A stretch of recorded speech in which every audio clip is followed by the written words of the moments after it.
السلام عليكم ورحمة الله وبركاته.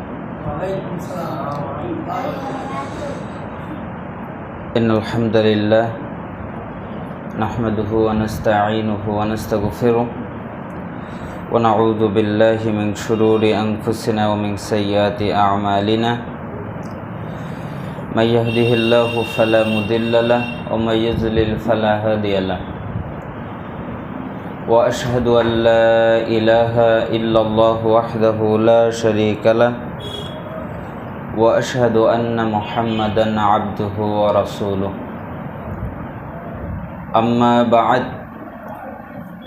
فإن خير الحديث كتاب الله وخير الهدى هدى محمد صلى الله عليه وسلم وشر الأمور محدثاتها وكل محدثة بدعة وكل بدعة ضلالة وكل ضلالة في النار. সমস্ত প্রশংসা সে আল্লাহ সুবহানাহু ওয়া তাআলার দরবারে, যে মহান রব আমাদেরকে অত্যন্ত মেহেরবানি করে আজকে এই দিনী বৈঠকে আসার বসার তৌফিক দান করেছেন। আলহামদুলিল্লাহ। দুরুদ এবং সালাম পেশ করছি আমাদের সেই প্রিয় রসুলের প্রতি, যিনি মন গড়াভাবে কিছু বলতেন না, যার আনুগত্য করা, যার ইত্তেবা করা আমাদের জন্য অত্যন্ত জরুরি। সেই প্রিয় রসুলের প্রতি দুরুদ এবং সালাম পেশ করছি সাল্লাল্লাহু আলাইহি ওয়াসাল্লাম। আমরা জানি যে আজকের এই দার্সটি মূলত করা হয়েছে মা বোনদের উপলক্ষে। সেজন্য আমি মা বোনদেরকে জরুরিভাবে, এই নসিহত সবাই করে, আমি আবার স্মরণ করিয়ে দিতে চাচ্ছি যে বর্তমান পরিস্থিতিতে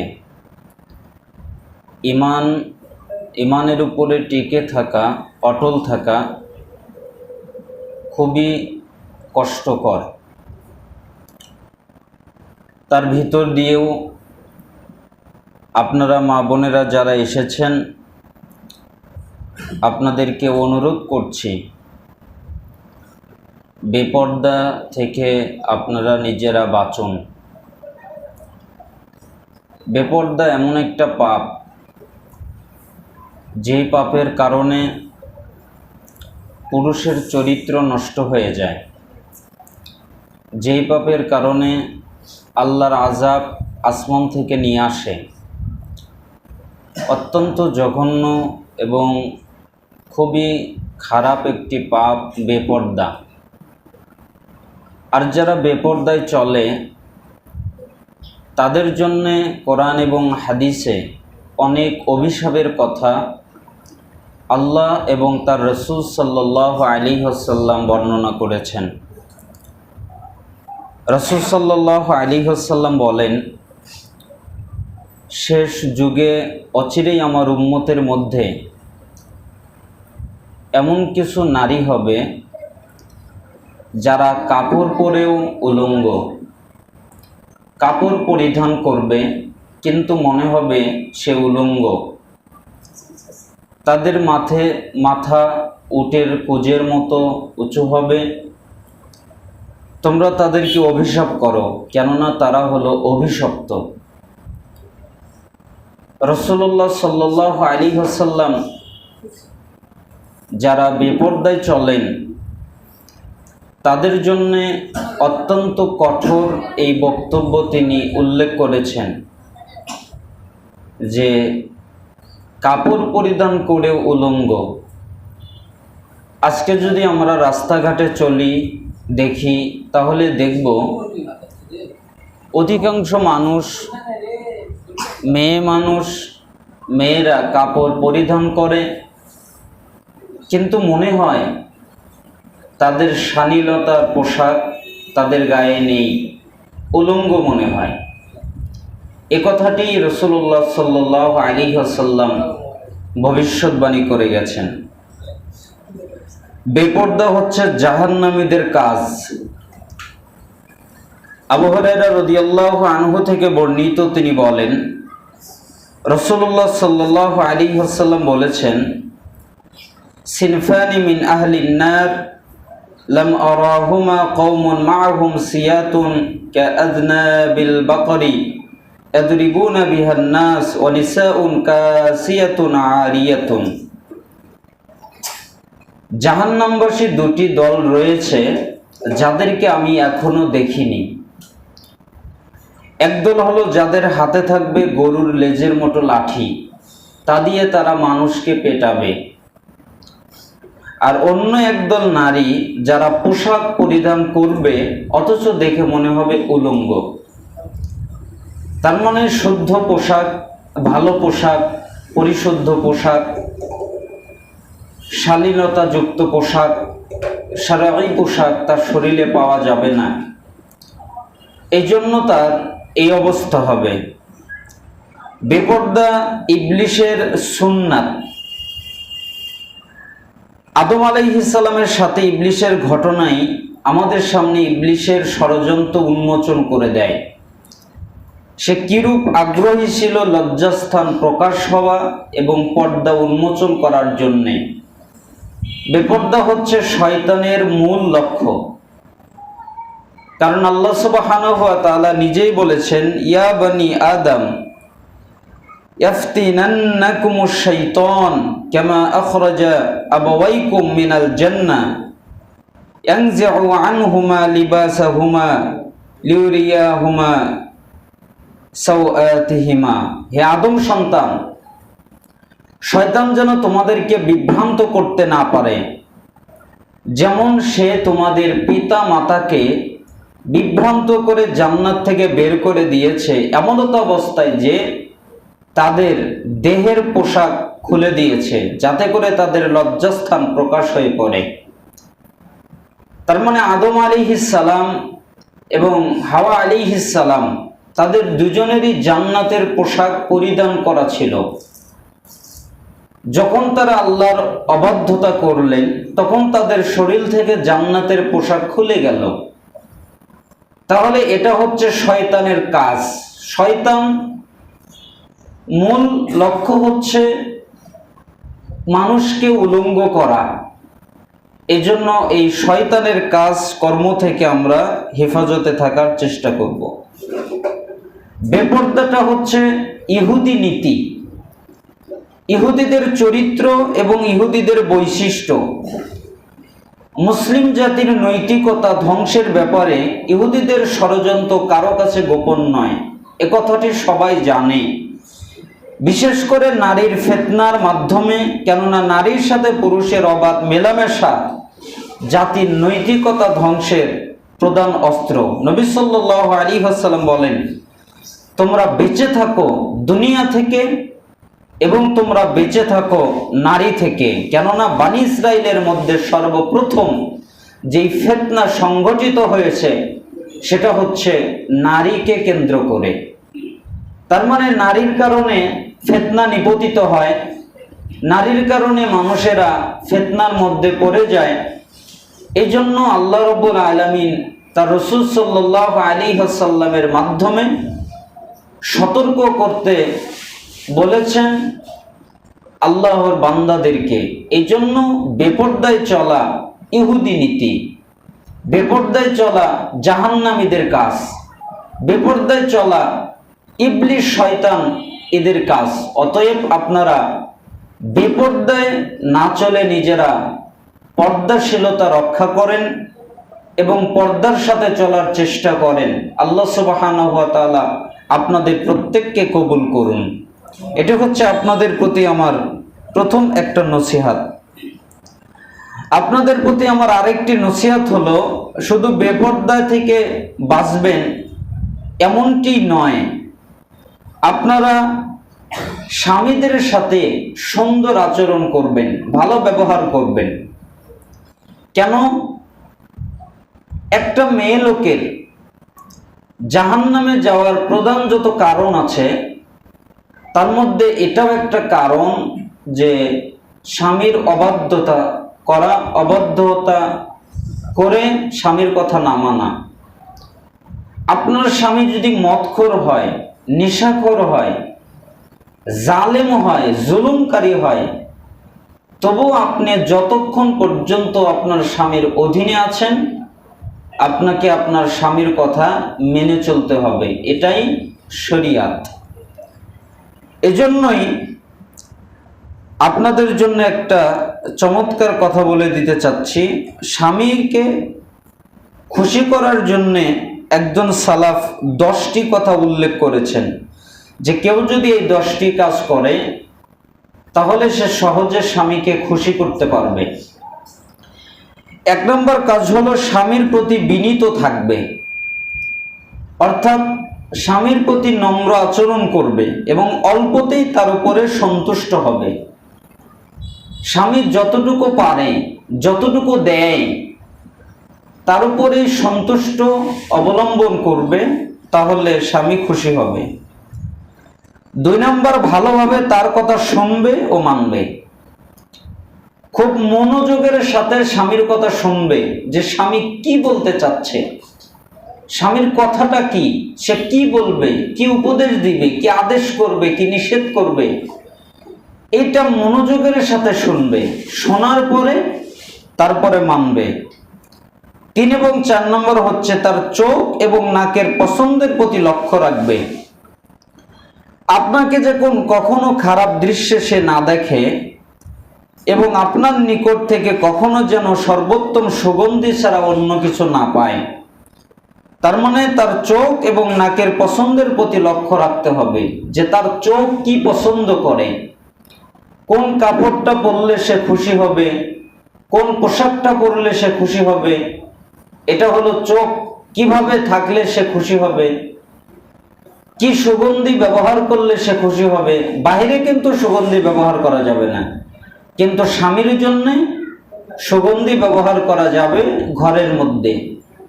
এজন্য সালাফরা বলেছেন তার চোখের প্রতি লক্ষ্য রাখবে, চোখ কি চায়। তার নাকের প্রতি লক্ষ্য রাখবে, নাক কি পছন্দ করে। 5 এবং 6 নম্বর হচ্ছে তার খাওয়া দাওয়া এবং নিদ্রার বিষয়ে বিশেষ খেয়াল রাখবে। কেননা ক্ষুধা এবং অনিদ্রা মানুষকে বদমেজাজি করে তোলে এবং রাগান্বিত করে তোলে। দেখতে হবে যে স্বামীর ক্ষুধা আছে না নাই, তাকে পর্যাপ্ত খাবার দেওয়া, আহারের ব্যবস্থা করে দেওয়া, খাবার খেতে দেওয়া। স্বামী তো খাবারের রুজি রোজগারের ব্যবস্থা করে আনবে, আপনাদের কাজ হচ্ছে রান্না করে সুন্দর করে তাদের কাছে উপস্থাপনা করে দেওয়া। 7 নম্বর হচ্ছে তার ধন সম্পদের রক্ষণাবেক্ষণ করবে, হিসাবের সাথে পরিমাণ মতো তার সম্পদ খরচ করবে। অর্থাৎ তার সম্পদ কিভাবে আয় হচ্ছে, কিভাবে সম্পদ খরচ করছে, এর দিকে লক্ষ্য রাখবে। 8 নম্বর হলো তার পরিবার পরিজন এবং দাস দাসীর দেখাশোনা করবে, উত্তমভাবে মনোযোগ সহকারে তার সন্তান সন্ততিকে লালন পালন করবে। তার পরিবারের যারা আছে, স্বামীর পরিবারের যারা, তাদের সাথে উত্তম আচরণ করবে, তাদের সাথে সুন্দর আচরণ করবে। এবং স্বামীর সন্তান, আপনারও সন্তান, তাদের সাথে উত্তম আচরণ করবেন, সুন্দর ব্যবহার করবেন এবং সুন্দরভাবে তাদেরকে গড়ে তুলবেন। তাহলে স্বামীর মনে আপনার প্রতি ভালোবাসা জন্ম নেবে। 9 নম্বর হলো তার কোনো গোপন বিষয় ফাঁস করবেন না এবং তার নাফরমানি করবেন না। কেননা তার গোপন তত্ত্ব ফাঁস করে দিলে একদিন সে আপনাকে ধোঁকা দিবে, অবাধ্য হলে তার বুকে আগুন জ্বালাবে, তাকে ক্রোধান্বিত করবে।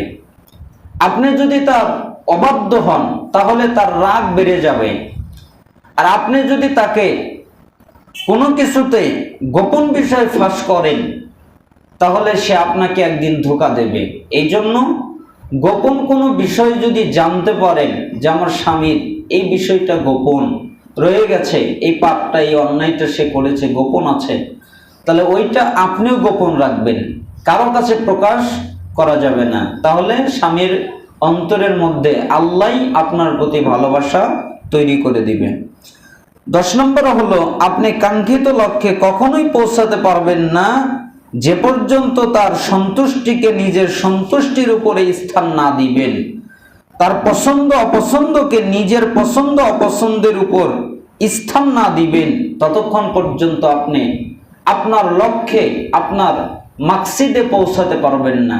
এজন্য আপনার জন্য জরুরি হচ্ছে যে কোনোভাবে তার সন্তুষ্টিকে আপনার সন্তুষ্টির উপরে প্রাধান্য দেওয়া, যে কোনোভাবে তার পছন্দকে আপনার পছন্দের উপরে প্রাধান্য দেওয়া।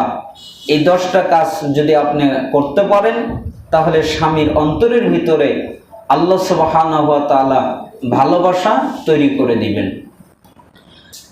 আবু হুরায়রা রাদিয়াল্লাহু আনহু থেকে চমৎকার একটা হাদিস আছে। আসলে আমি খুবই অসুস্থ মানুষ, আজকে আলোচনা করতে আসব এরকম আমার নিয়তে ছিল না, তারপরে আমি এসেছি অল্প সময়, শুধুমাত্র কমিটির লোকেরা যেন নিন্দার মধ্যে না পড়েন যে হয়তো বা আমাকে দাওয়াত দেয় নাই, এই হাত থেকে তারা যেন রক্ষা পায়, আর আপনাদের সাথে সাক্ষাৎ হয়ে আপনাদের কাছ থেকে যেন দোয়া নিতে পারি, সেজন্য আমার এখানে আসা। আমি বেশিক্ষণ কথা বলতে পারবো না, কথা বলা খুবই কষ্টকর। আপনাদেরকে একটা চমৎকার হাদিস আমি মনে করিয়ে দিতে চাই যে রাসূল সাল্লাল্লাহু আলাইহি ওয়াসাল্লাম চমৎকারভাবে আপনাদের জন্য বলে দিয়েছেন যে আমি কি তোমাদেরকে ইদমানুলি সিত্তা মিন আনফুসিকুম আদমানু লাকুমুল জান্নাহ, তোমরা তোমাদের কাছ থেকে, এটা নারী এবং পুরুষ প্রত্যেকের জন্যই, তোমরা তোমাদের কাছ থেকে আমাকে 6টা বিষয়ে জামানত দিবে, বিনিময়ে আমি মুহাম্মদ সাল্লাল্লাহু আলাইহি ওয়াসাল্লাম তোমাদেরকে জান্নাতে নিয়ে যাব। আমরা কয়টা জিনিস দিব? 6টা। বিনিময়ে রাসূল সাল্লাল্লাহু আলাইহি সাল্লাম কি দেবেন? জান্নাত দেবেন।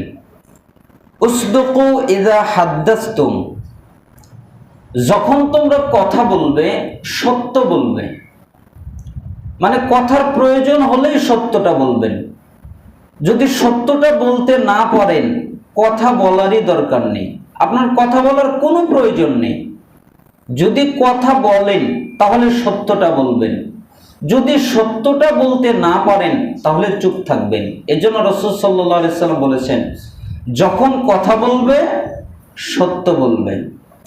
ওয়া আউফু ইযা ওয়াআদতুম, যখন তোমার কাছে প্রতিশ্রুতি দেওয়া হবে প্রতিশ্রুতি পালন করবে।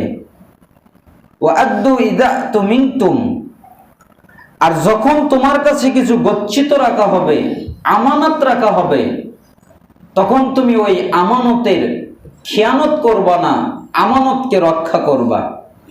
ওয়াহফাযু ফুরুজাকুম, তোমরা নিজের লজ্জাস্থান সমূহকে হেফাজত করবা।